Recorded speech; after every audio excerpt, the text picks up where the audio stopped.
अक 43 हिंदी। अध्याय 421, अध्याय 221, स्कूल से समर्थन, मार्शल इमोर्टल विला का क्षेत्र, भर्ती शुरू। _2 हम बुजुर्गों ने काफी विचार विमर्श के बाद ये तय किया कि विश्वविद्यालय के प्रमुख शोध संस्थानों से कुछ शोधकर्ता भेजे जाएं जो मार्शल इमोर्टल तकनीक के अध्ययन में आपकी मदद करें। आप क्या सोचते हैं? ये सुनकर लू शेंग बहुत खुश हुआ। ये जानना जरूरी है कि मार्शल इमोर्टल तकनीक नकली गोली गुप्त तकनीक से ली गई थी और शुरुआत में केवल चौथे स्तर तक ही पहुंच पाती थी। अगर सोंग जिफे आखिरी समय में आगे नहीं बढ़ता तो 5वें स्तर तक पहुंचने का रास्ता शायद अभी भी अज्ञात होता। केवल लियू याओ और लू शेंग पर भरोसा करना असंभव होगा। उनका ध्यान अनुसंधान क्षेत्र में नहीं था। विश्वविद्यालय द्वारा इसके समर्थन में शोधकर्ताओं को भेजना स्वाभाविक रूप से सर्वोत्तम संभव परिणाम था। धन्यवाद ट्यूटर, लू शेंग ने तुरंत अपना आभार व्यक्त किया। हालांकि ऐसा करने के लिए मार्शल इमोर्टल तकनीक को साझा करना जरूरी था, लेकिन स्टील फैक्शंस की विशाल दिव्य सैनिक तकनीक भी शुरुआत में साझा की गई थी। वरना लाइव फैक्शंस के पास नई मार्शल प्रणालियां कैसे हो सकती थी? साझा करना कोई नुकसान नहीं है। इसके बजाय इससे मार्शल इमोर्टल तकनीक के अनुसंधान में तेजी आ सकती है।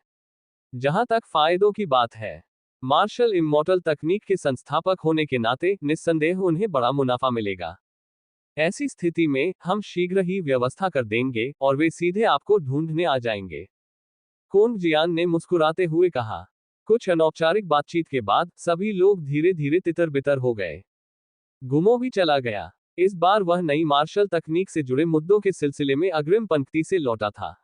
अब जबकि समस्या हल हो गई थी, उसे अग्रिम पंक्ति में वापस लौटना जरूरी था। स्टार रिवर यूनिवर्सिटी के पुराने विरोधियों, ब्लड बोन रेस को परेशानी पैदा करने से रोकना। .. अब से यह आपके मार्शल अमर विला का क्षेत्र होगा। जीवन गुटों के पास एक छोटी आकाशगंगा में लियू याओ और लू शेंग धीरे धीरे प्रकट हुए। लियू याओ ने इस छोटी आकाशगंगा की ओर इशारा करते हुए लू शेंग से कहा। लू शेंग ने नजर घुमाकर देखा कि इस छोटी आकाशगंगा में एक तारा और 3 ग्रह थे जिन पर जीवन संभव था। रेंज बड़ी नहीं थी, लेकिन लू शेंग के लिए यह पहले से ही बहुत संतोषजनक थी। धन्यवाद वरिष्ठ बहन, लू शेंग ने लियू याओ को प्रणाम किया। लू शेंग अच्छी तरह से जानता था कि यद्यपि उसने सट्टेबाजी के द्वंद्व में दावरान संप्रदाय को हरा दिया था, लेकिन जीवन गुटों के पास इस छोटी आकाशगंगा को प्राप्त करने में लियू याओ का महत्वपूर्ण प्रयास शामिल रहा होगा। आखिरकार लाइव फैक्शंस के पास बहुत अधिक बिना दावे वाले क्षेत्र नहीं थे। लियू याओ ने थोड़ा मुस्कुराया और कोई आपत्ति नहीं जताते हुए कहा, अब से मार्शल इमोर्टल विला आधिकारिक तौर पर स्थापित हो गया है और यह आपके स्कूल की नींव होगी। मैं मार्शल इमोर्टल विला को लाइव फैक्शन के साथ संबद्ध करने के लिए आवेदन करूंगा, ताकि लाइव फैक्शन और मार्शल इमोर्टल विला एक दूसरे से लाभान्वित हो सकें। वैसे क्या आपने ट्यूटर कांग द्वारा उल्लिखित उन शोधकर्ताओं के बारे में जानकारी पढ़ी है? लियू याओ ने अचानक पूछा। लू शेंग ने सिर हिलाया। मैंने जानकारी पढ़ ली है और कर्मचारियों से मिल लिया है। मैं बस यही सोच रहा था कि उन्हें कैसे बसाया जाए, तभी आपने मेरे लिए ऐसी आकाशगंगा के लिए आवेदन कर दिया, सीनियर सिस्टर। लू शेंग मुस्कुराया। वह ट्यूटर कांग द्वारा अध्ययन में सहायता के लिए भेजे गए शोधकर्ताओं से बहुत खुश था। चंदाओ गुटों के शोधकर्ताओं के अलावा अन्य शोध गुटों ने भी मदद के लिए शोधकर्ता भेजे। 3 छठे स्तर के शोधकर्ता शीर्ष रैंक वाले चंदाओ गुटों और दूसरे रैंक वाले वेंडाओ गुटों से आए थे। लियू याओ हल्के से मुस्कुराए। चांदाओ गुटों और वेंडाओ गुटों की शोध पद्धतियां काफी उन्नत हैं।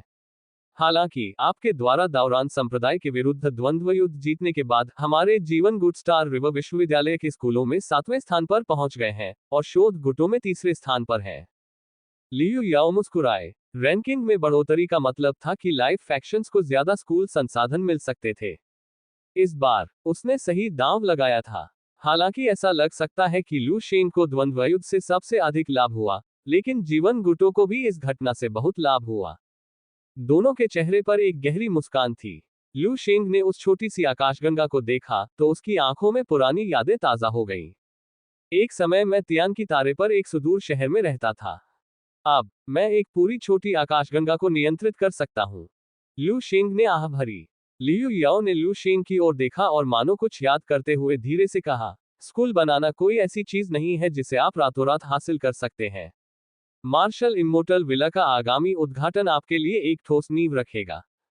इसके बाद आपको अपनी साधना पर ध्यान केंद्रित करना होगा। एक बार जब आप 7वें स्तर तक पहुंच जाएंगे तो आपका प्रशिक्षण पूरी तरह से अलग होगा। 7वें स्तर से आगे की साधना केवल संसाधनों पर निर्भर रहकर प्राप्त नहीं की जा सकती। आपको अपने अभ्यास में अनुभवों और अंतर्दृष्टि पर ध्यान केंद्रित करने की आवश्यकता है। आखिरकार 7वें स्तर को दिव्य आत्मा क्षेत्र के रूप में जाना जाता है।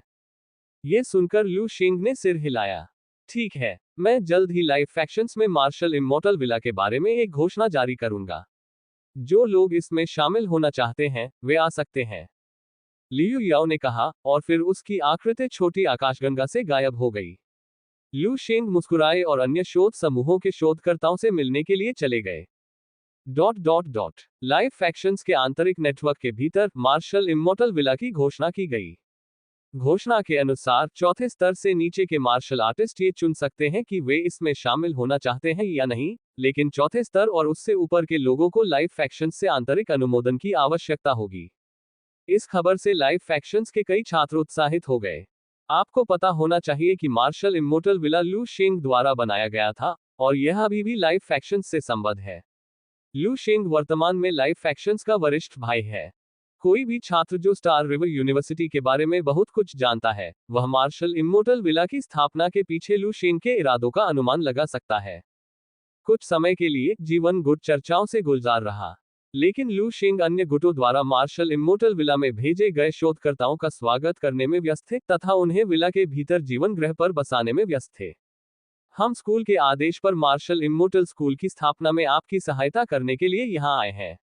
हालांकि हम हमेशा के लिए यहाँ नहीं रह सकते क्योंकि हम में से प्रत्येक अपने अपने गुटों से संबंधित है। छठे स्तर के शोधकर्ताओं में से एक ने लू शेंग से कहा, हम 30 वर्षों तक मार्शल इमॉर्टल विला में रहेंगे। इन 30 वर्षों के दौरान, चाहे वह मार्शल इमॉर्टल तकनीक का अनुसंधान और सुधार हो या मार्शल इमॉर्टल स्कूल का निर्माण, हम अपना सर्वोत्तम प्रयास करेंगे। लेकिन 30 साल बाद हमें अपने अपने गुटों में लौटना होगा। यह सुनकर लू शेंग निराश नहीं हुआ, क्योंकि ये शोधकर्ता अभी भी अन्य शोध गुटों से संबंधित थे और वह उन्हें रुकने के लिए मजबूर नहीं कर सकता था। 30 वर्षों तक उनकी सहायता लेना स्कूल की ओर से उनकी देखभाल करने का तरीका था। ऐसी स्थिति में मुझे इन 30 वर्षों के दौरान आप सभी पर निर्भर रहना होगा। लू शेंग ने इन शोधकर्ताओं के सामने थोड़ा झुककर अभिवादन किया। आपका स्वागत है। इस आसान प्राकृतिक उपाय ने मुझे दिलाई डायबिटीज से राहत। इंसुलेक्स डायबिटिक। सभी ने मुस्कुराकर लू शेंग को जवाब दिया। जीवन गुटों के भीतर लियू याओ ने नोटिस की घोषणा के बाद चौथे स्तर से नीचे के कई छात्र बहुत लुभाए गए। आखिरकार युद्ध में मार्शल इमॉर्टल का प्रदर्शन काफी उल्लेखनीय था। हालांकि केवल सोंग जिफेई ही मुकाबले के दौरान सफलता हासिल करके मैच जीतने में कामयाब रहे, लेकिन ये ध्यान दिया जाना चाहिए, दाओरान संप्रदाय द्वारा दांव पर लगाए गए युद्ध के लिए भेजे गए प्रतिद्वंद्वी लगभग सभी एक ही स्तर के कुलीन थे, जिनमें से प्रत्येक के पास अपने तुरुप के पत्ते थे। ऐसी स्थिति में, यद्यपि मार्शल इमॉर्टल तकनीक के छात्र पराजित हो गए, लेकिन वे केवल संकीर्ण अंतर से ही पराजित हुए। इसके अलावा, मार्शल इमॉर्टल तकनीक के ये छात्र शुरू से ही विशेष रूप से प्रतिभाशाली नहीं थे। इतना कुछ हासिल कर पाने से पहले ही कई लोग ईर्ष्यालु हो गए थे। विशेष रूप से मार्शल इमॉर्टल तकनीक का लाभ यह है कि इससे चौथे स्तर पर तेजी से पदोन्नति होती है, जिससे लंबे समय तक तीसरे स्तर पर अटके छात्रों को इसकी लालसा रहती है। इसलिए जैसे ही घोषणा हुई, कई छात्रों ने पहले ही अपने आवेदन जमा कर दिए थे। यहां तक कि चौथे स्तर से ऊपर के कुछ छात्रों ने भी एक के बाद एक आवेदन करना शुरू कर दिया, खासकर वे छात्र जो लंबे समय से चौथे स्तर पर अटके हुए थे। सोंग जिफेई की बदौलत मार्शल इमॉर्टल तकनीक ने अब साबित कर दिया कि चौथे स्तर से आगे भी एक रास्ता है। यदि सोंग जिफेई मार्शल इमॉर्टल तकनीक का उपयोग करके 5वें स्तर तक पहुंच सकता है, तो वे क्यों नहीं कर सकते। इसके अलावा, मार्शल इमॉर्टल विला वर्तमान में अपने अग्रणी चरण में है। अब इसमें शामिल होने से उन्हें विला के भीतर भविष्य मिल सकता है। कुछ समय तक आवेदकों की संख्या बढ़ती रही। प्रयोगशाला में लियू याओ ने अपनी कनपटियां रगड़ते हुए असहाय भाव से कहा, मैंने कभी उम्मीद नहीं की थी कि मार्शल इमॉर्टल विला हमारे जीवन गुटों में इतना लोकप्रिय होगा।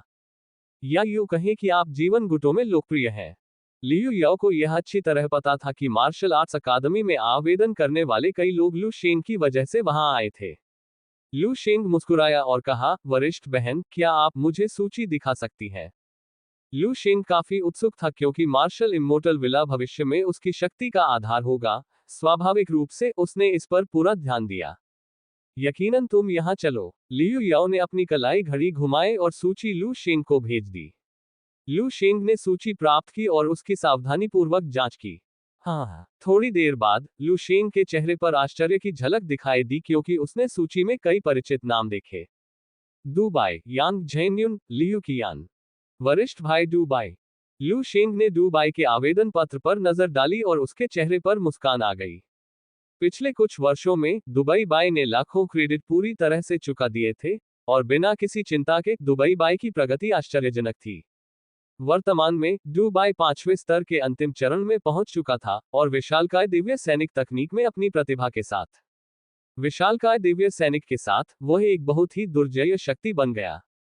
और वरिष्ठ भाई झेन्युन। लू शेंग की नजर यांग झेन्युन के आवेदन कारण पर चली गई। वरिष्ठ भाई झेन्युन को प्राचीन मार्शल आर्ट में एक अड़चन का सामना करना पड़ा। मार्शल अमर तकनीक में एक और रास्ता खोजने की कोशिश कर रहे हैं। लू शेंग ने एक भान उठाए, उसकी अभिव्यक्ति कुछ जटिल हो गई। उसे अभी भी याद है कि जब वह पहली बार जीवन गुटों में शामिल हुआ था, तो यांग झेन्युन ने उसके लिए 3 साधना पथ निर्धारित किए थे, और उसके बाद वह अक्सर यांग झेन्युन से सलाह लेता था। अब यांग झेन्युन को स्वयं एक अड़चन का सामना करना पड़ा था। यांग झेन्युन के आवेदन के अनुसार वह लंबे समय से 6ठे स्तर पर अटका हुआ था। प्राचीन मार्शल आर्ट का मार्ग एक अड़चन में फंस गया था, और जीवन गुटों में बने रहना अब सार्थक नहीं था। इसलिए उसने लू शेंग द्वारा स्थापित मार्शल इमोर्टल विला में शामिल होने का फैसला किया, इस उम्मीद में कि शायद माहौल में बदलाव से उसे इस अड़चन को पार करने में मदद मिलेगी। आवेदन पत्र को देखकर लू शेंग थोड़ा भावुक हो गया। तथापि हालांकि वह दुबई और यांग झेन्युन के मार्शल इमोर्टल विला में शामिल होने से हैरान था, फिर भी वह इसे स्वीकार कर सकता था। लेकिन लियू कियान। लू शेंग ने लियू कियान के आवेदन पत्र को देखा और पाया कि उसका कारण यांग झेन्युन के कारण से मिलता जुलता था। लू शेंग को तो ये भी शक हुआ कि कहीं लियू कियान ने यांग झेन्युन के कारण की नकल तो नहीं कर ली। बड़ी बहन, ये। लू शेंग ने लियू कियान के नाम की ओर इशारा किया और लियू याओ की ओर देखा। लू शेंग अच्छी तरह से जानता था कि लियू कियान लियू याओ की छोटी बहन थी। इसलिए इस मामले पर लू शेंग ने महसूस किया कि लियू याओ की राय लेना आवश्यक है। लियू याओ ने लियू कियान के आवेदन पत्र को देखा, उसके चेहरे पर असहायता की एक दुर्लभ अभिव्यक्ति दिखाई दी। मेरी छोटी बहन बचपन से ही मुझसे प्रतिस्पर्धा करना चाहती थी, लेकिन हर बार मैंने उसे दबा दिया। सदियों से उसने बार बार मुझसे आगे निकलने की कोशिश की है, लेकिन सफल नहीं हुई। शायद आपके मार्शल इमोर्टल विला को खुलते देख वह अपना वातावरण थोड़ा बदलना चाहती है। लेकिन ये भी अच्छा हो सकता है, उसे बाहर जाने दें और अपनी मानसिकता बदलने दें, शायद उसे कुछ अलग अंतर्दृष्टि प्राप्त होगी। ये सुनकर लू शेंग भी मुस्कुराया। आखिरकार लियू याओ को मात देना इतना आसान नहीं है। ये तो सभी जानते हैं कि लियू याओ ने 1 सदी के अंदर ही 6ठे चरण में प्रवेश कर लिया था। अगर वह अपनी क्षमताओं को छिपाती नहीं, तो यांग झेन्युन और अन्य लोगों को उससे मुकाबला करने का मौका ही नहीं मिलता। यह उल्लेख करना आवश्यक नहीं है कि लियू कियान भी बाद में 6ठे चरण में पहुंच गया। अब उसके और लियू याओ के बीच की खाई बढ़ती ही जा रही है। जब वह मार्शल इमोर्टल विला में पहुंचेगी, तो उसका थोड़ा ख्याल रखना। लियू याओ ने एक पल के लिए सोचा और लू शेंग से कहा। लू शेंग मुस्कुराया और सहमत हो गया। लियू याओ ने उसके लिए बहुत कुछ किया था, और यह छोटी सी मांग ऐसी थी जिसे वह स्वाभाविक रूप से अस्वीकार नहीं करता। इसके अलावा, भले ही लियू याओ ने इसका उल्लेख नहीं किया हो, लू शेंग यांग झेन्युन और लियू कियान पर ध्यान केंद्रित करेगा। वरिष्ठ बहन के चेहरे के रूप में स्वाभाविक रूप से इसका ध्यान रखना चाहिए, और यह भी कि अब मार्शल इमोर्टल विला के खुलने से सब कुछ नए सिरे से खिल रहा है। मेरे अलावा, हमें किले को संभालने के लिए अभी भी 6ठे चरण के अन्य शक्तिशाली लोगों की आवश्यकता है। 6ठे चरण का पावर हाउस, हमें इसकी अच्छी देखभाल करनी होगी। लू शेंग मन ही मन मुस्कुराया। लू शेंग ने तुरंत आवेदकों की सूची पर फिर से नजर डाली। जिन लोगों से वह परिचित था, उनके अलावा लाइफ फैक्शन के कई छात्रों ने भी मार्शल इमोर्टल विला में शामिल होने के लिए आवेदन किया था। पढ़ने के बाद लू शेंग के दिल में प्रत्याशा का एक निशान दिखाई दिया। अब जबकि मार्शल इमोर्टल विला खुल गया है, तो कई चीजों की देखरेख संस्थापक को व्यक्तिगत रूप से करनी होगी। उदाहरण के लिए, जीवन ग्रहों का निर्माण, आबादी का प्रवास। आखिरकार, एक गुट जो कई जीवन ग्रहों को नियंत्रित करता है, वह केवल पारलौकिक शक्तियों पर ही निर्भर नहीं रह सकता, बल्कि उससे भी ज्यादा जरूरी है कि वह आम लोगों पर निर्भर हो। लियू याओ ने लू शेंग को मार्शल इमोर्टल विला की स्थापना के मुख्य बिंदुओं को एक एक करके समझाया। लू शेंग ने सुना और सिर हिलाने से खुद को रोक नहीं सका। ये कहना होगा कि लियू याओ ने काफी समय तक लाइव फैक्शंस में एक संरक्षक के रूप में काम करने के बाद इन सभी कार्यों को आसानी से संभाला। जहां तक लियू याओ द्वारा उल्लिखित साधारण लोगों की बात है, लू शेंग भी इसे समझते थे। आखिरकार जीवन गुटों के जीवन ग्रहों में कई साधारण लोग रहते थे। ये साधारण लोग उम्र बढ़ने के साथ कुछ मूल्यांकनों को पार करने के बाद जीवन गुटों में शामिल भी हो सकते थे। जब लू शेंग को जीवन गुटों में भर्ती कराया गया, तो उनके साथ शामिल होने वाले कई छात्र जीवन गुटों के भीतर जीवन ग्रहों से चुने गए मूल निवासी थे। अन्यथा प्रतिभाओं का चयन करने के लिए केवल प्रवेश परीक्षा पर निर्भर रहना किसी गुट के लिए पूरी तरह अपर्याप्त होगा। लियू याओ ने समझाना जारी रखा और लू शेंग ने इन मुख्य बिंदुओं को ध्यान में रखा। बोलने के बाद लियू याओ को कुछ याद आया और उन्होंने लू शेंग से फिर कहा, अब आपको जल्द ही 3 क्लेशों को पार करना शुरू कर देना चाहिए, है ना? क्या आप 7वें चरण तक पहुंचने के लिए तैयार हैं? लियू याओ ने लू शेंग की ओर देखा। लू शेंग की वर्तमान 6ठे चरण की चरम साधना अब कोई रहस्य नहीं रही। दारन संप्रदाय के साथ युद्ध के बाद लू शेंग की साधना उजागर हो गई। 3 क्लेश। लू शेंग की भौहें थोड़ी सी उठ गईं। 6ठे चरण के पारलौकिक को 7वें चरण में पहुंचने के लिए उन्हें 3 क्लेशों को पार करना होगा। ये हैं हृदय क्लेश, जीवन क्लेश और बाह्य क्लेश। सबसे कठिन कोई और नहीं बल्कि बाह्य क्लेश है। जहां तक हृदय क्लेश और जीवन क्लेश का प्रश्न है, ये पूरी तरह से व्यक्ति की प्रतिभा, आधार और ब्रह्मांडीय दाव की समझ पर निर्भर करता है। जब तक ये सब मौजूद हैं, तब तक कोई बड़ी समस्या नहीं होनी चाहिए। लियू याओ ने लू शेंग की ओर देखा और धीरे से कहा, आपकी स्थिति को देखते हुए मैं हृदय क्लेश और जीवन क्लेश के बारे में चिंतित नहीं हूं, बल्कि बाहरी क्लेश के बारे में चिंतित हूं। जैसे ही लियू याओ ने बात की, उसकी भौहों के बीच चिंता की एक दुर्लभ रेखा दिखाई दी। वह स्पष्ट रूप से जानती थी कि लू शेंग की प्रतिभा और मजबूत जीवन कुंडली के साथ एक बार जब वह 7वें चरण में पहुंच गया, तो यह वास्तव में एक अभूतपूर्व 7वें चरण का बाहरी क्लेश हो सकता है। ये परेशानी वाली बात है। ये सुनकर लू शेंग के चेहरे की मुस्कान थोड़ी फीकी पड़ गई और उसकी जगह गंभीरता आ गई। दरअसल लियू याओ के कहे बिना भी लू शेंग जानता था कि उसका 7वां चरण का बाह्य क्लेश बेहद कठिन होगा। फिर भी वह अभी भी थोड़ा उलझन में था कि 7वें चरण में पहुंचने से ब्रह्मांड की अन्य शत्रुतापूर्ण शक्तियां क्यों भड़क जाएंगी। आखिरकार सैद्धांतिक रूप से 7वें चरण का दौड़ की ताकत पर कोई प्रभाव नहीं पड़ना चाहिए, है ना? लू शेंग ने लियू याओ के सामने अपनी शंकाएं व्यक्त की। अपना सिर हिलाते हुए लियू याओ ने समझाया, हालांकि 7वें चरण के पारलौकिक की सफलता में एक बाहरी कष्ट शामिल होता है, लेकिन साधक, यांत्रिक ट्रांसफॉर्मर और मार्शल कलाकार सभी को अलग अलग बाहरी कष्टों का सामना करना पड़ता है। उदाहरण के लिए, जब कोई साधक 7वें चरण तक पहुंचने का प्रयास करता है, तो उसका बाह्य क्लेश विशुद्ध रूप से एक ब्रह्मांडीय आपदा है, जो 7वें चरण को पार करने के साधक के प्रयास के लिए ब्रह्मांड की ओर से एक दंड है। जहां तक मार्शल आर्टिस्टों की बात है, मार्शल आर्ट्स की विशिष्टता के कारण 7वें चरण में उनके जीवन चार्ट स्वयं में विलीन हो जाते हैं। 7वें चरण तक पहुंचने के बाद वे ब्रह्मांड से विवश नहीं रहते। पुराने दिनों में इसे 3 लोकों से परे जाना कहा जाता था, 5 तत्वों के भीतर होना नहीं। लियू याओ की बातें सुनकर लू शेंग का दिल आश्चर्य से भर गया। मार्शल आर्टिस्ट का 7वें चरण में पहुंचना क्या वाकई अनोखा है। हालांकि 10,000 कानून दाव संप्रदाय के क्षेत्र में अपने पिछले मिशन को याद करते हुए, जब 10,000 तलवार संप्रदाय के दाव बच्चे ने मार्शल दाव की बहुत प्रशंसा की, तो ये समझ में आया।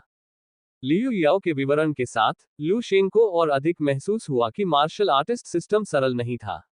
ऐसी परिस्थितियों में जब कोई मार्शल कलाकार 7वें स्तर पर कदम रखता है, तो ब्रह्मांड सहज रूप से उन प्राणियों को, जो पहले से ही उसके भीतर मौजूद हैं, प्रभावित करने और उनके विरुद्ध कार्य करने के लिए प्रेरित करेगा।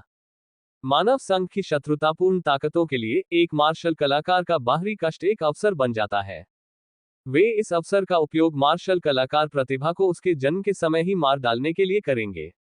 इसके अलावा बाहरी कष्टों से बचा नहीं जा सकता, बल्कि उन्हें किसी न किसी तरीके से कम किया जा सकता है या विलंबित किया जा सकता है, हालांकि अंततः मार्शल कलाकार को स्वयं ही इसे सहन करना होगा। मानव संघ के विरुद्ध इन शत्रुतापूर्ण ताकतों के लिए, यदि वे बाहरी विपत्ति का लाभ उठाकर 7वें स्तर तक पहुंचने वाले किसी मार्शल कलाकार को मार सकें, तो ये स्वाभाविक रूप से सर्वोत्तम परिणाम होगा। यदि वे ऐसा न भी कर सकें, तो भी उन पर इसका कोई खास प्रभाव नहीं पड़ेगा। वे मानव संघ की नई उभरती हुई 7वें स्तर की महाशक्ति का पता भी लगा सकते हैं और कुछ खुफिया जानकारी इकट्ठा कर सकते हैं। इसलिए मार्शल कलाकारों का यही भाग्य है, ऐसा भाग्य जिसका सामना करना ही होगा। लियू याओ के शब्दों में लाचारी का भाव था। ये हमारी मार्शल आर्टिस्ट प्रणाली का सबसे अनोखा पहलू भी है। ब्रह्मांड में 7वें स्तर पर कदम रखने वाले अन्य हाड़ मास के जीवों को विभिन्न प्रकार के बाहरी कष्टों का सामना करना पड़ता है। यहाँ तक कि शून्य कीट जाति द्वारा निर्मित कीट योद्धाओं को भी हमारे मार्शल आर्टिस्टों जैसे बाहरी कष्टों का सामना नहीं करना पड़ता। लू शिंग ने समझदारी से सिर हिलाया। इसलिए 3 क्लेशों को पार करने से पहले आपको अपनी चरम सीमा तक खुद को ऊपर उठाना होगा। जब आप और बेहतर नहीं हो सकते तो 7वें स्तर तक पहुंचने का प्रयास करें। इस तरह आपकी सफलता की संभावनाएं अधिक होंगी। लियू याओ ने लू शिंग को सलाह दी। ये सुनकर लू शिंग ने इसे ध्यान में रखा। अधिकतम सीमा तक ऊपर उठो, है ना? अभी मेरी साधना 7वें स्तर से बस कुछ ही कदम दूर है। अपनी युद्ध शक्ति बढ़ाने के लिए मुझे तार्किक नियम से शुरुआत करनी होगी। यदि मैं 7वें स्तर तक पहुंचने से पहले अनंत राख सम्राट के अधिकार के स्तर को सीमा तक बढ़ा सकता हूं, तो मेरी युद्ध शक्ति स्वाभाविक रूप से बहुत बढ़ जाएगी। लेकिन अब कोई जल्दी नहीं है। जब तक मैं बाहरी क्लेश को पार करने का प्रयास नहीं करूंगा तब तक ये परेशानी नहीं होगी। अब सबसे महत्वपूर्ण बात यह है कि मार्शल इम्मोर्टल विला को व्यवस्थित किया जाए। लू शेंग ने मन ही मन उन चीजों की सूची बना ली जिन्हें करने की जरूरत थी। लियू याओ के साथ 7वें स्तर तक पहुंचने के बारे में अधिक चर्चा करने के बाद लू शेंग अपनी प्रयोगशाला से बाहर चली गई। वह जीवन गुटों के तारा मंडल के निकट एक छोटे तारा मंडल में पहुंचा जो लू शेंग का था। लू शेंग ने अपनी कलाई घड़ी चालू की और उसके सामने एक तारा मानचित्र प्रक्षेपित हुआ। स्टार मैप में छोटे स्टार सिस्टम को सूचीबद्ध किया गया था, जिसे बोल्ड अक्षरों मार्शल इम्मोर्टल विला के साथ चिन्हित किया गया था। यह अब से मेरा क्षेत्र है। लू शेंग थोड़ा मुस्कुराया। मार्शल अमर उत्तरी गार्डन में एक तारे और 3 परिवर्तित ग्रहों को देखते हुए लू शेंग धीरे से बोला। मार्शल इम्मोर्टल विला के उद्गम स्थल के रूप में इसे एक नाम की आवश्यकता है। इसलिए इस तारे का नाम होगा तियानहुआंग। शेष 3 ग्रहों को दाओशु, कियानयुआन और वुजी कहा जाएगा। मार्शल इम्मोर्टल विला में तारे और 3 ग्रहों को देखते हुए लू शेंग की आंखें उम्मीद से भर गईं। लू शेंग ने 3 ग्रहों का नाम दाओशु, कियानयुआन और वुजी इसलिए रखा क्योंकि वे मानव महासंघ की 3 मुख्य प्रणालियों के अनुरूप थे। कृषक, यांत्रिक ट्रांसफॉर्मर, मार्शल कलाकार। मार्शल अमर तकनीक वह मार्ग है जो मार्शल आर्टिस्ट सिस्टम और कल्टीवेटर सिस्टम को जोड़ती है, उसे दाओशु स्टार में रखा जाएगा। वुजी मार्शल आर्ट के सर्वश्रेष्ठ स्वरूप का प्रतिनिधित्व करता है और इसमें प्राचीन मार्शल सिस्टम भी शामिल होगा। जहां तक कियानयुआन की बात है, यह मैकेनिकल ट्रांसफॉर्मर्स से मेल खाता है और इसमें विशालकाय दिव्य सैनिक तकनीक शामिल होगी। ये 3 ग्रह 3 असाधारण प्रणालियों का प्रतिनिधित्व करते हैं और मार्शल अमर विला की उत्पत्ति होंगे।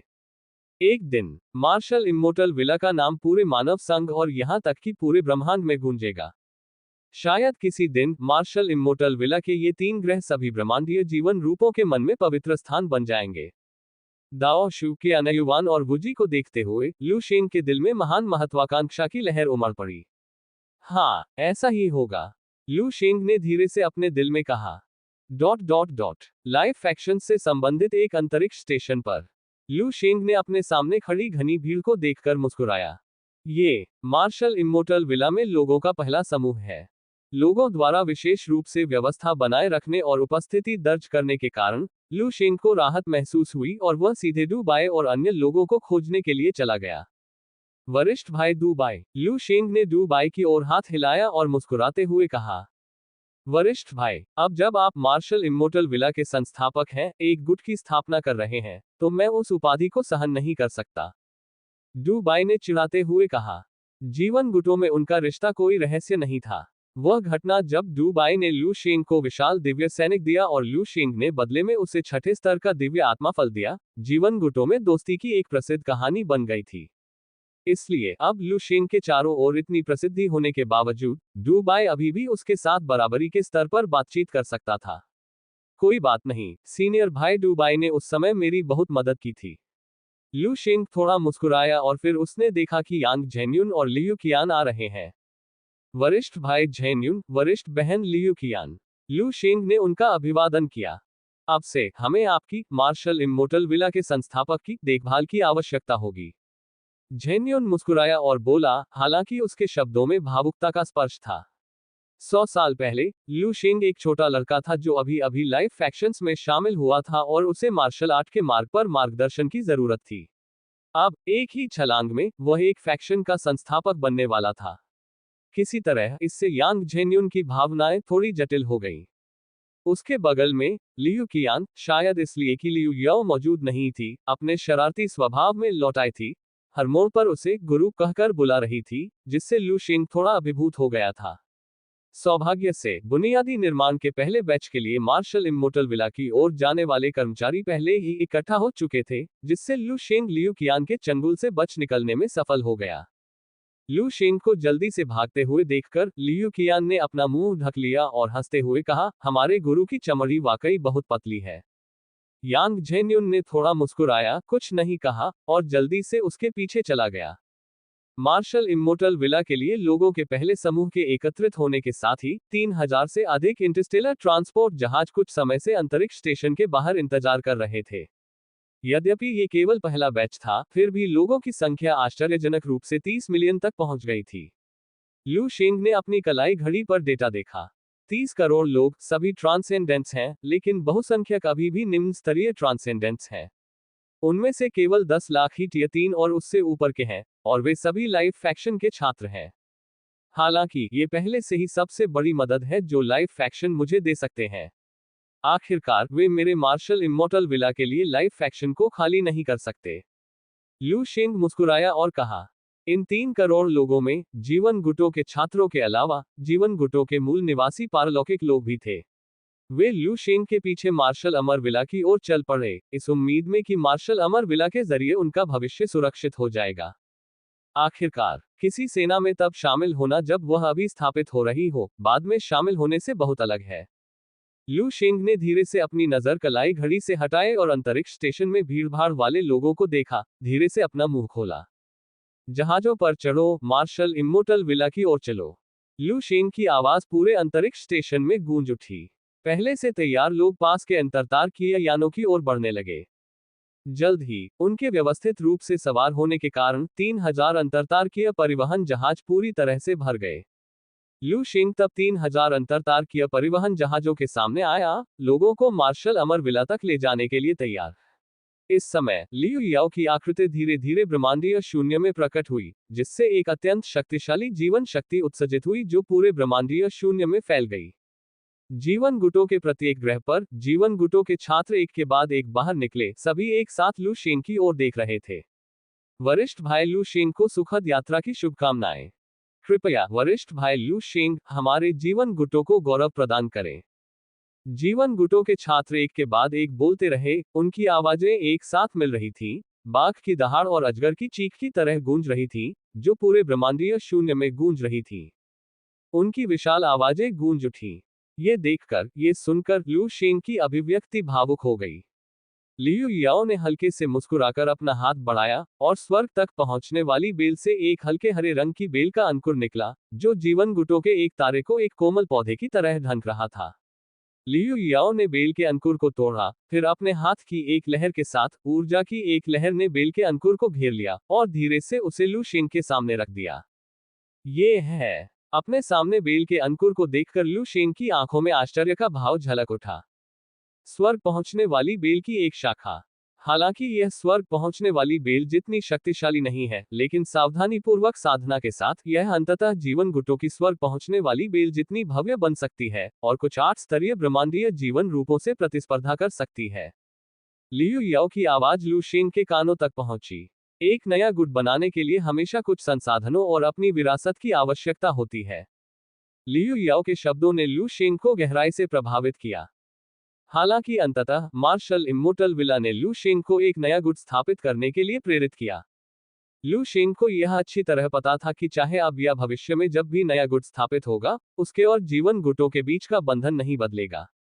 उसने ध्यानपूर्वक स्वर्ग पहुंचने वाली बेल की शाखा को हटा दिया, गंभीरता से लियू याओ को प्रणाम किया, फिर एक गहरी सांस ली और अपना हाथ हिलाया। प्रस्थान करना। लू शेंग ने आगे बढ़कर मार्शल इमोर्टल विला की ओर कदम बढ़ाया। 3000 अंतरतारकीय परिवहन जहाज लू शेंग के पीछे पीछे मार्शल अमर विला की ओर भव्यता से बढ़ रहे थे। लियू याओ लू शेंग की आकृति को तब तक देखती रही जब तक लू शेंग और 3000 अंतरतारकीय जहाज उसकी नजरों से ओझल नहीं हो गए। तभी लियू याओ ने धीरे से अपनी नजरें हटा ली। वह हल्की सी मुस्कुराए। शायद निकट भविष्य में एक और गुट सुबह के तारे की तरह उभरेगा। जैसे ही उसकी आवाज गिरी, लियू याओ का शरीर अचानक बुलबुले की तरह बिखर गया और स्वर्ग और पृथ्वी के बीच गायब हो गया। मार्शल अमर विला में लू शिंग और 3000 इंटरस्टेलर ट्रांसपोर्ट जहाज धीरे धीरे प्रकट हुए और मार्शल अमर विला के क्षेत्र में प्रवेश कर गए। इस समय अंतरतारकीय परिवहन जहाजों के अंदर कई लोग खिड़कियों के सहारे झुककर उस ग्रह को देख रहे थे जहां वे अपना शेष जीवन बिताने वाले थे। लू शेंग ने अपनी कलाई घड़ी को देखते हुए यांग झेन्युन और डू बाई को निर्देश दिया कि वे इन लोगों को मार्शल एक्सट्रीम स्टार पर बसाएं और मार्शल एक्सट्रीम स्टार के रहने वाले वातावरण को बदलना शुरू करें। आखिरकार ये तीनों ग्रह अभी तक रहने लायक नहीं बने थे। पारलौकिक लोग तो वहां रह सकते थे, लेकिन आम लोग बिल्कुल नहीं। यांग झेन्युन और अन्य लोगों ने संदेश प्राप्त किया और उनके नेतृत्व में 3000 अंतरतारकीय परिवहन जहाज पहले मार्शल एक्सट्रीम स्टार में उतरे। मार्शल एक्सट्रीम स्टार के रहने के वातावरण को बदलने की तैयारी शुरू हो गई।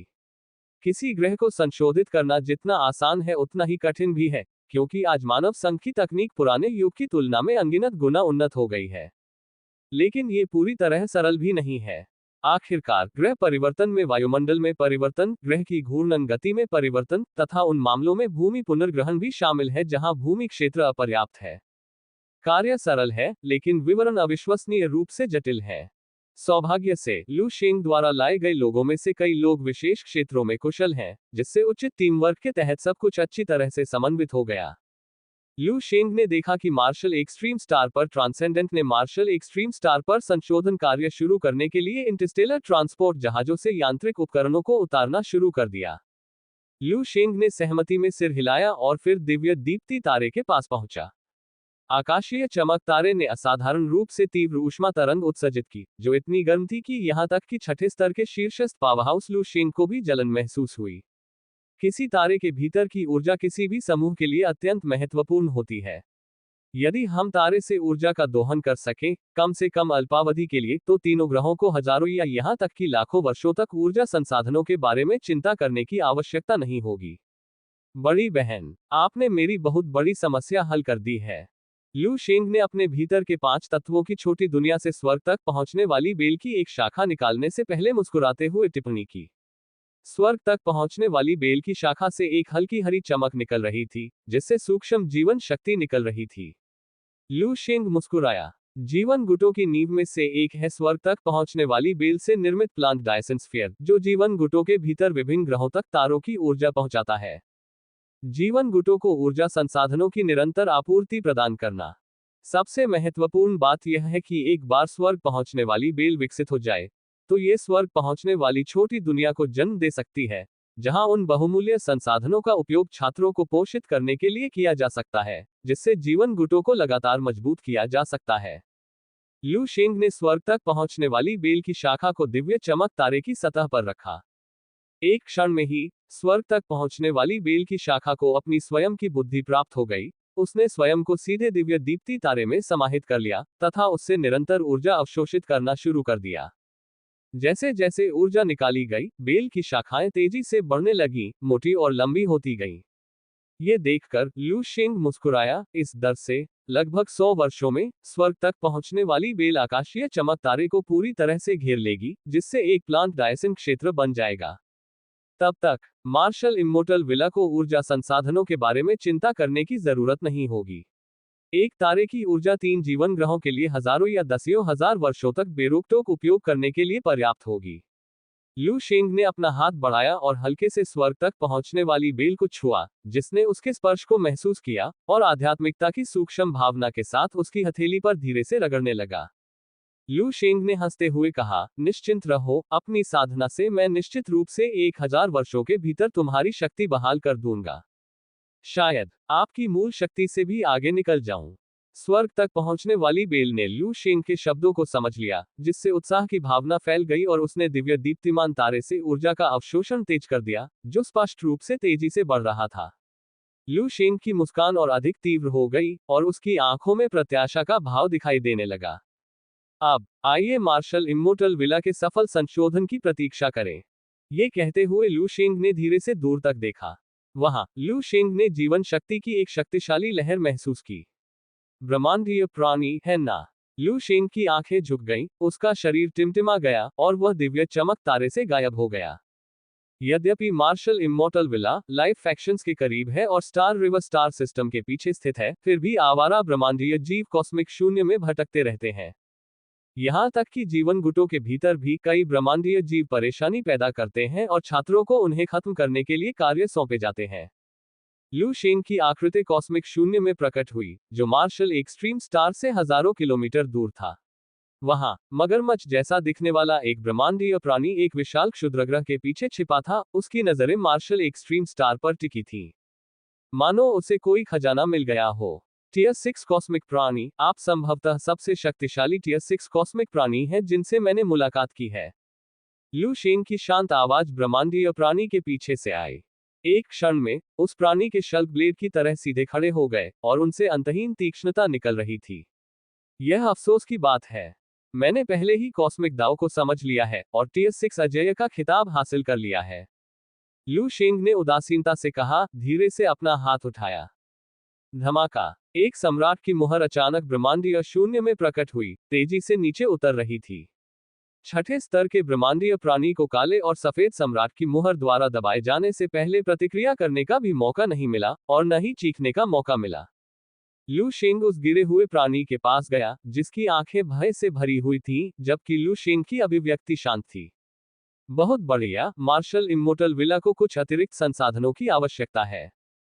अपने हाथ की एक लहर से लू शेंग ने टियर 6 ब्रह्मांडीय प्राणी को वश में कर लिया और उसके शरीर को विशाल क्षुद्रग्रह पर रख दिया। समय जब लू शेंग ने प्राचीन मंदिर स्टार की रक्षा की थी, तो यह एक संसाधन बिंदु था जिसे एक जीवन गुट के संरक्षक ने 7वें स्तर के ब्रह्मांडीय जीव को मारने के बाद बनाया था। ये जीवन गुटों के लिए लगातार मृत्यु क्रिस्टल प्रदान करता रहा।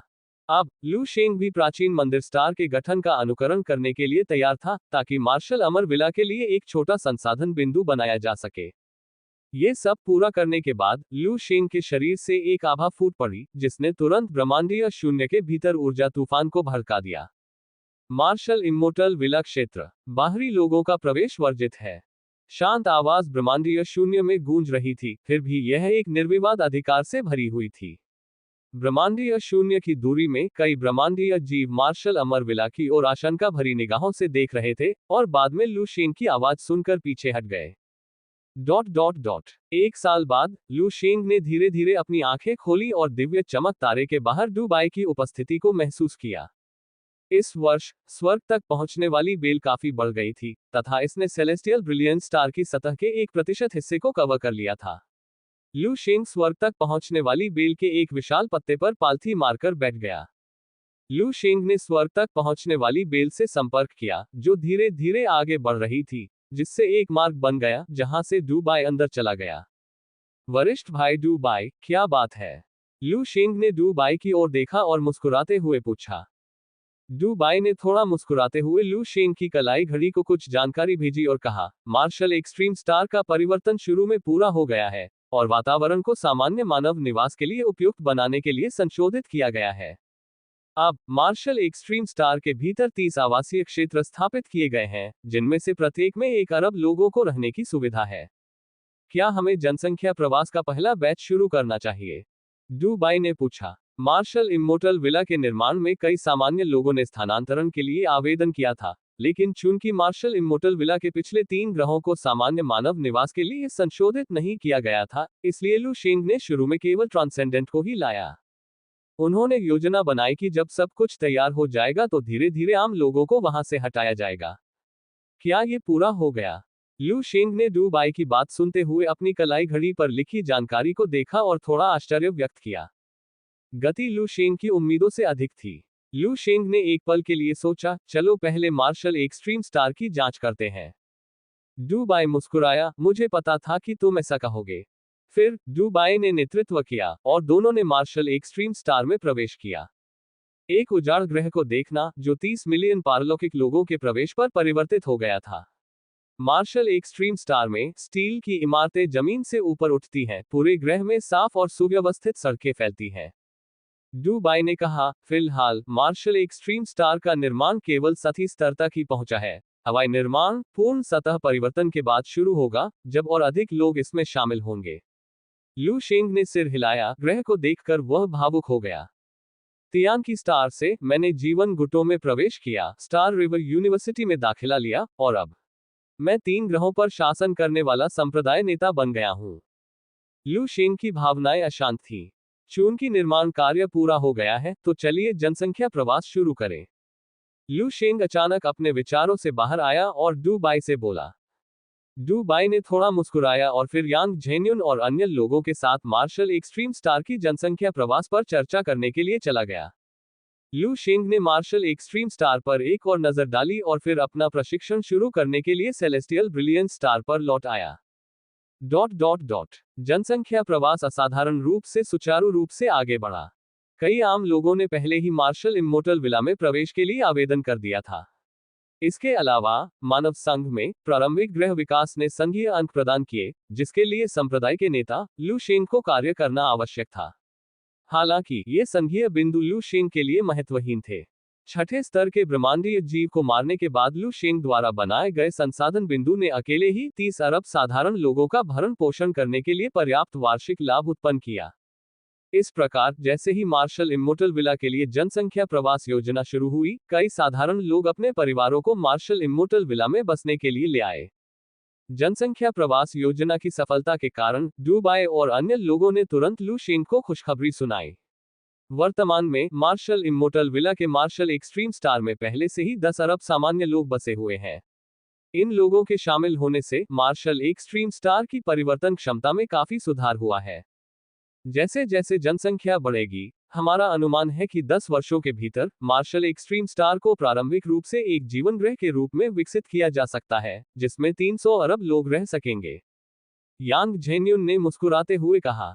प्रशिक्षण की बाधा में फंसकर उन्होंने अपना ध्यान मार्शल एक्सट्रीम स्टार के परिवर्तन पर केंद्रित किया, जिससे उनकी मनस्थिति में परिवर्तन आया और वे अधिक शांत दिखाई देने लगे। लू शेंग ने यांग जेन्युन के जवाब में सिर हिलाया। यद्यपि मार्शल एक्सट्रीम स्टार में वर्तमान में केवल 30 अरब लोगों को ही रहने की व्यवस्था है, लेकिन हमें यह नहीं भूलना चाहिए कि सतही परिवर्तन अभी पूरी तरह से नहीं हुआ है। हवाई निर्माण योजना की तो बात ही छोड़ दें। इसके अलावा मार्शल एक्सट्रीम स्टार का आकार उस समय के तियानकी स्टार से भी अधिक था। एक बार पूरी तरह से जीवन ग्रह के रूप में विकसित हो जाने पर 300 अरब लोगों के लिए कोई समस्या नहीं होगी। एक बार मार्शल एक्सट्रीम स्टार का रूपांतरण पूरा हो जाने के बाद दाओशु और कियानकुन समकालिक रूपांतरण शुरू कर सकते हैं। एक बार जब तीनों ग्रह पूरी तरह से जीवन ग्रहों में विकसित हो जाएंगे, तो मार्शल इम्मोर्टल नॉर्थ गार्डन लगभग 1 ट्रिलियन लोगों को समायोजित कर सकेगा। कियान धीरे से बोला। लू शेंग ने सिर हिलाया और कहा, इस दौरान आप सभी की कड़ी मेहनत के लिए धन्यवाद। मैं ये मामले आप पर छोड़ता हूँ। डू बाई और अन्य दो ने मुस्कुराते हुए सिर हिलाया। उन्हें नहीं लगा कि लू शेंग जिम्मेदारी से बच रहा है। वे अच्छी तरह जानते थे कि लू शेंग अब 7वें स्तर पर पहुंचने की तैयारी के एक महत्वपूर्ण मोड़ पर था और ग्रह को बदलने जैसे मामलों में समय बर्बाद नहीं कर सकता था। इसके अलावा एक बार लू शेंग के सफल हो जाने पर स्टार रिवर यूनिवर्सिटी के भीतर मार्शल इम्मोर्टल विला की स्थिति भी तेजी से बढ़ जाएगी, और मार्शल इम्मोर्टल विला के दिग्गजों के रूप में उनकी स्थिति भी तदनुसार बढ़ जाएगी। इसलिए कोई शिकायत नहीं थी। तुरंत ही कुछ लोग जनसंख्या प्रवास योजना को जारी रखने और मार्शल एक्सट्रीम स्टार को बदलने की दक्षता में तेजी लाने के लिए चले गए। बस इसी तरह समय उड़ता चला गया। 10 साल पलक झपकते ही बीत गए, बिना किसी निशान के गायब हो गए। एक साधारण व्यक्ति के लिए 10 वर्ष की अवधि उसे युवावस्था से वयस्कता तक पहुंचा सकती है, लेकिन पारलौकिक व्यक्तियों के लिए, विशेष रूप से उच्च स्तरीय पारलौकिक व्यक्तियों के लिए, ये पलक झपकने के समान है। 10 वर्षों के विकास के साथ वर्तमान मार्शल एक्सट्रीम स्टार को प्रारंभिक रूप से एक जीवन ग्रह में बदल दिया गया है, तथा सतह और अंतरिक्ष दोनों पर निर्माण कार्य प्रारंभिक रूप से पूरा हो चुका है। यांग झेन्युन और अन्य लोगों द्वारा आरंभ में अनुमान लगाया गया था कि इसमें रहने वाले प्राणियों की संख्या 30 अरब तक पहुंच गई है। हालांकि वर्तमान में मार्शल एक्सट्रीम स्टार की जनसंख्या केवल 6 बिलियन है। ये संख्या बहुत ही निराशाजनक है। दिव्य दीप्तिमान तारे में स्वर्ग तक पहुंचने वाली बेल के एक हरे पत्ते पर लू शेंग ने यांग झेन्युन और अन्य लोगों की रिपोर्ट सुनी। 6 अरब लोग हैं ना? लू शेंग ने थोड़ा सोचा। हम मार्शल इमोर्टल विला की स्थापना की घोषणा कर सकते हैं। लू शेंग थोड़ा मुस्कुराया। यांग झेन्युन और अन्य लोगों ने एक दूसरे को देखा और हार्दिक मुस्कान भी दिखाए। आखिरकार मार्शल इमोर्टल विला की स्थापना उनसे निकटता से संबंधित है।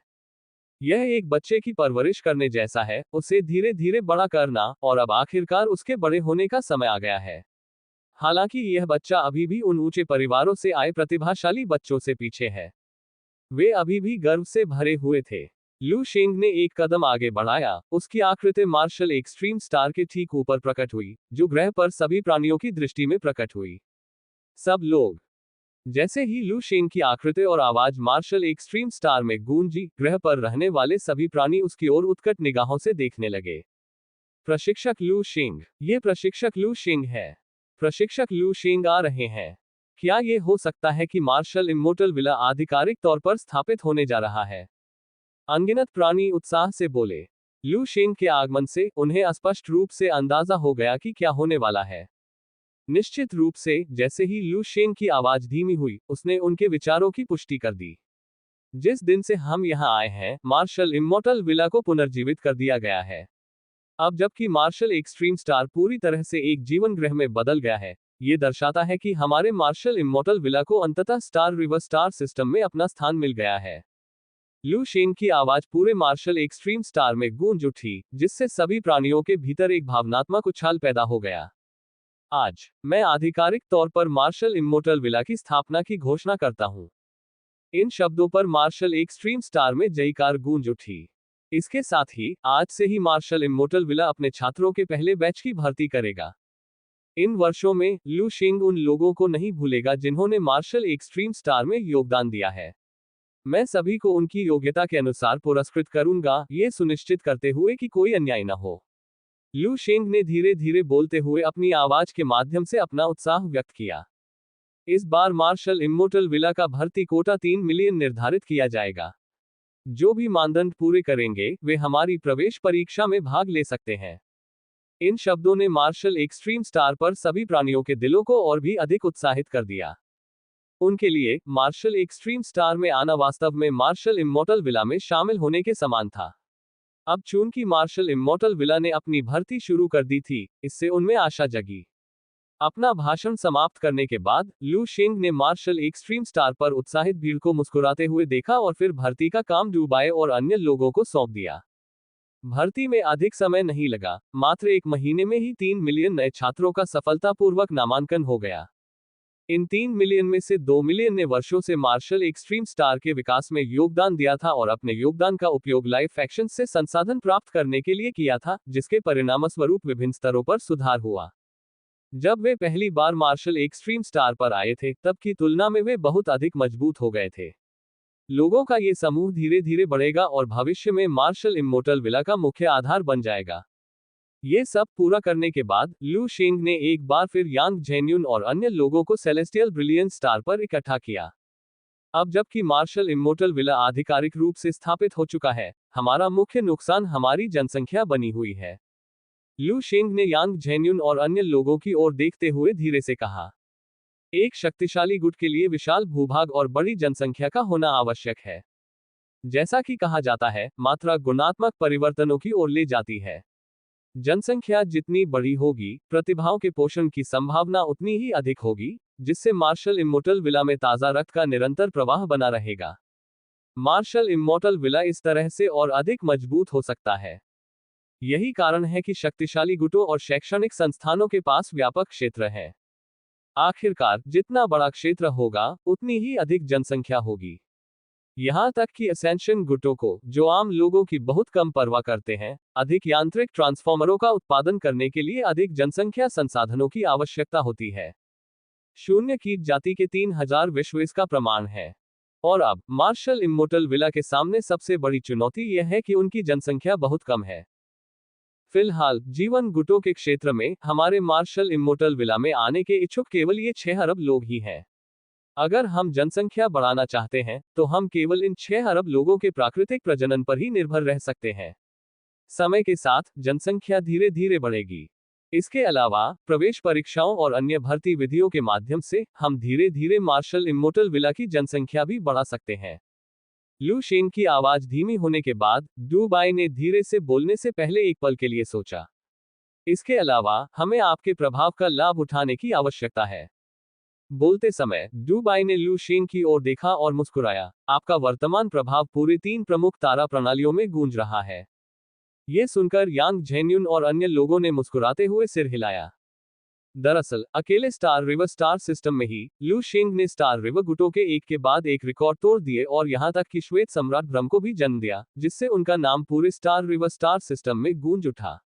बाद में लू शेंग की मार्शल अमर तकनीक की स्थापना और दाओरान संप्रदाय के साथ शर्त के साथ लू शेंग की प्रतिष्ठा, चाहे वह स्टार रिवर स्टार सिस्टम हो या दाओरान स्टार सिस्टम, का महत्वपूर्ण प्रभाव था।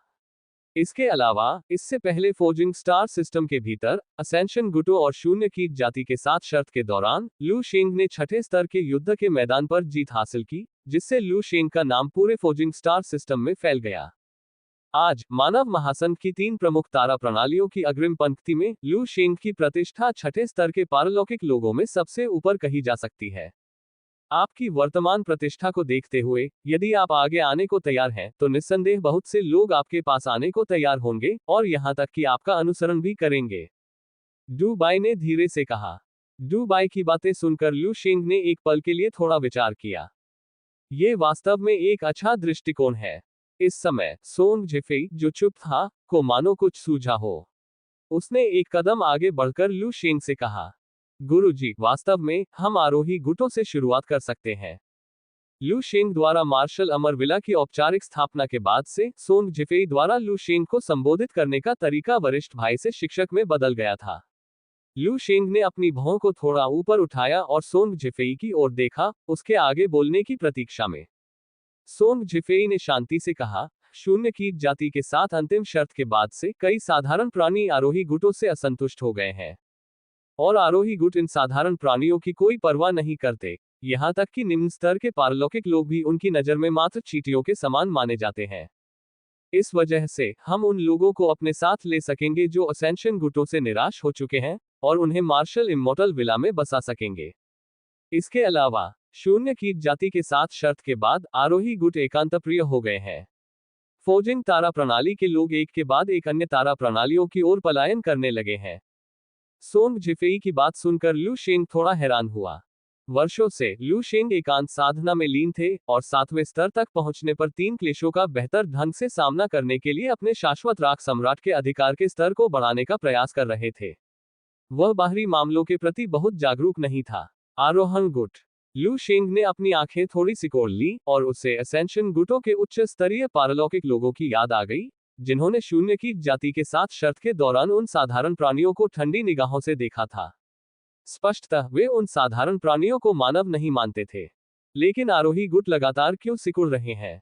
तार्किक रूप से शून्य कीट जाति का बड़े पैमाने पर आक्रमण समाप्त हो गया है। क्या ऐसा हो सकता है कि आरोही गुटों को एक और संकट का सामना करना पड़ा है?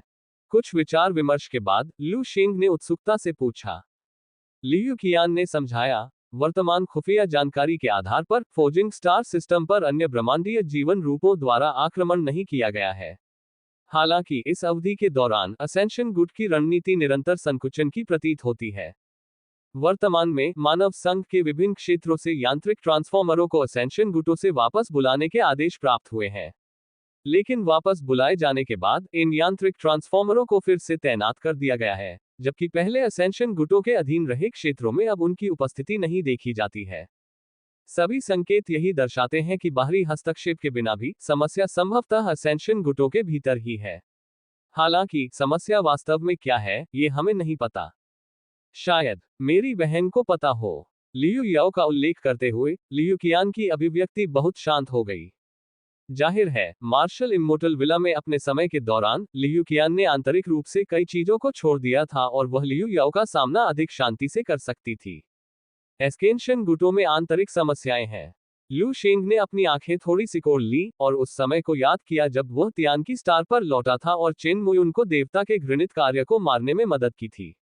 उन्होंने लियू याओ के साथ स्वर्गारोहण के भगवान, नहीं, अंतिम भगवान के बारे में पिछले संचार के बारे में भी सोचा। क्या ये हो सकता है कि अंतिम प्रभु जागने वाले हैं? लू शेंग की भौहें गहरी हो गईं और उसकी भौहों के बीच चिंता की लकीरें उभर आईं।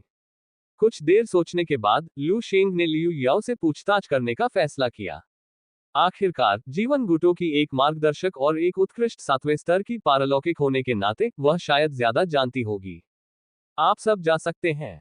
जनसंख्या का मुद्दा जल्द से जल्द सुलझाया जाना चाहिए। मुझे सीनियर सिस्टर से बात करनी है, लू शेंग ने सभी से कहा। यांग झेन्युन और अन्य लोगों ने बिना किसी हिचकिचाहट के लू शेंग को प्रणाम किया और दिव्य दीप्ति तारे से चले गए। सभी के चले जाने के बाद स्वर्ग तक पहुंचने वाली बेल ने धीरे धीरे मार्ग को बंद कर दिया तथा लू शेंग को अपने आंतरिक स्थान में घेर लिया। अब 10 वर्ष बीत चुके हैं और आकाशीय चमक तारे की शक्ति के साथ स्वर्ग तक पहुंचने वाली बेल तारे की सतह के 10वें हिस्से को ही मुश्किल से ढक पाती है। लू शेंग ने अपनी कलाई घड़ी पर लियू याओ का नंबर डायल किया। कुछ ही समय में लियू याओ की छवि लू शेंग के सामने प्रक्षेपित की गई। क्या हुआ? कुछ परेशानी आ गई। लियू याओ ने लू शेंग की ओर देखा और मुस्कुराते हुए बोली। लू शेंग ने अपना सिर हिलाया और सीधे पूछा, वरिष्ठ बहन, मैंने सुना है कि आरोही गुटों के भीतर समस्याएं हैं। क्या यह अंत का स्वामी हो सकता है? लू शेंग की आंखों में गंभीरता झलक रही थी। लियू याओ अचंभित रह गई और उसकी मुस्कान थोड़ी फीकी पड़ गई। लियू याओ ने धीरे से कहा, मैं असेंशन गुटों की वर्तमान गतिविधियों से अवगत हूं, लेकिन मुझे कुछ अजीब लग रहा है, और वह ये नहीं है। जैसे ही उसने बात की, लियू याओ के चेहरे पर भी एक गंभीर भाव प्रकट हुआ। वास्तव में, जब से आरोही के भगवान सो गए हैं, मानव संघ हमेशा आरोही गुटों से सावधान रहा है। आखिरकार कोई नहीं जानता कि प्रलय दिवस तारे को निगलने के बाद आरोहण के भगवान पुनः जागृत होने पर भी वही आरोहण के भगवान होंगे या नहीं। इसलिए नियमित अंतराल पर मानव संघ आरोही गुटों के भीतर आरोही के निरीक्षण का नेतृत्व करता है। मैकेनिकल मॉडिफायर सिस्टम की विशेष प्रकृति के कारण यदि लॉर्ड ऑफ असेंशन के साथ कुछ घटित होता है, तो इसका सबसे अधिक प्रभाव मैकेनिकल मॉडिफायर सिस्टम के अंतर्गत आने वाले 9वें स्तर के असेंडर्स पर पड़ेगा। ऊपर से नीचे तक एसेंशन गुटों के भीतर एसेंडर्स का निरीक्षण करने से वास्तव में कुछ सुराग सामने आ सकते हैं। लियू याओ की बातें सुनकर लू शेंग ने अनायास ही सिर हिला दिया। ये वाकई एक अच्छा तरीका था, लेकिन लियू याओ के गंभीर भाव देखकर लू शेंग को भी कुछ अस्पष्ट सा आभास हुआ। इस बार आरोही गुटों के भीतर अजीब स्थिति के कारण मानव संघ ने आरोही गुटों के आरोही पर निरीक्षण की एक श्रृंखला को अंजाम देने के लिए स्टार रिवर विश्वविद्यालय और डोरान संप्रदाय की मदद ली है।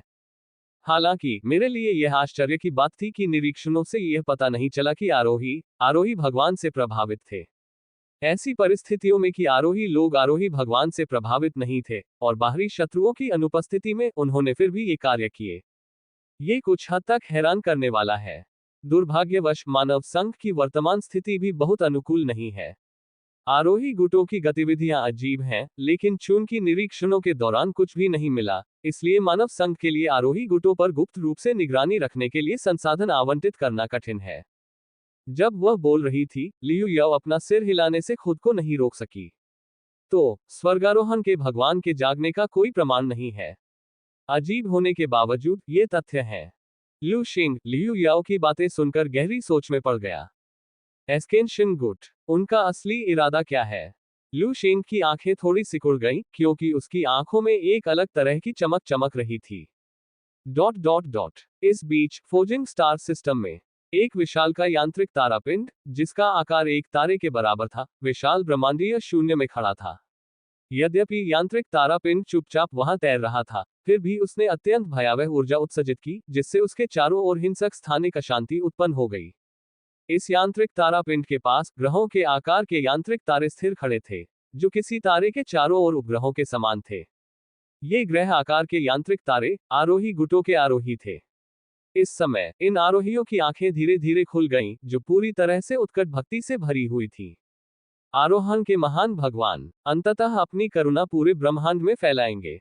आरोहण के महान भगवान हमें अपने नश्वर कष्टों को त्यागने और यंत्रवत आरोहण करने की अनुमति देंगे। आरोहण के महान भगवान अंततः हमें अनंत काल को अपनाने के लिए प्रेरित करेंगे। आरोही अपनी दृष्टि तीव्रता से जलाते हुए विशाल यांत्रिक तारापिंड को देखते हुए लगातार आरोहण के भगवान का नाम जप रहे थे। जैसे जैसे अधिक से अधिक आरोही मंत्रोच्चार कर रहे थे, लंबे समय से सुप्त यांत्रिक तारा थोड़ा सा कांप रहा था। उफनती हुई ऊर्जा तुरंत फूट पड़ी और हिंसक स्थानिक अशांति ने ब्रह्मांडीय शून्य में तबाही मचा दी तथा उसमें भयंकर दरारें पैदा कर दी। अगले ही पल यांत्रिक तारापिंड के भीतर धीरे धीरे एक जोड़ी आंखें खुल गईं। उनकी दृष्टि पवित्र आभा से परिपूर्ण, तेजस्वी सूर्य के समान थी तथा उनके सुनहरे पैटर्न जिन्यू पक्षी के पंखों के समान थे। ये आंखें सभी यांत्रिक ट्रांसफॉर्मरों और सभी जीवित प्राणियों के लिए असीम करुणा से भरी हुई थी। कितने युग बीत गए, यांत्रिक तारापिंड के भीतर से एक गहरी आवाज गूंजी जिससे पूरा ब्रह्मांडीय शून्य कांप उठा। उसके चारों ओर प्रत्येक यांत्रिक आरोही की आंखें और भी अधिक तीव्र भक्ति से जल रही थी। क्या लोग मुझे अंत का भगवान मानते हैं? नहीं, मैं कभी भी अंत का भगवान नहीं रहा, मैं तो आरोहण का भगवान हूं। अंत का प्रभु जाग उठा। नहीं, ये हमेशा से रहा है। आरोहण का प्रभु। यांत्रिक तारापिंड से लगातार गहरी आवाज गूंज रही थी, जो दुनिया के प्रति एक प्रतिक्रिया थी, या शायद कुछ और संदेश दे रही थी। वह धीरे धीरे अपने बगल में तैरते हुए आरोही को देखने लगा, उसकी आंखों में करुणा और अधिक गहरी होती जा रही थी। उस क्षण, उसकी निगाह पूरे फोजिंग स्टार सिस्टम पर छा गई।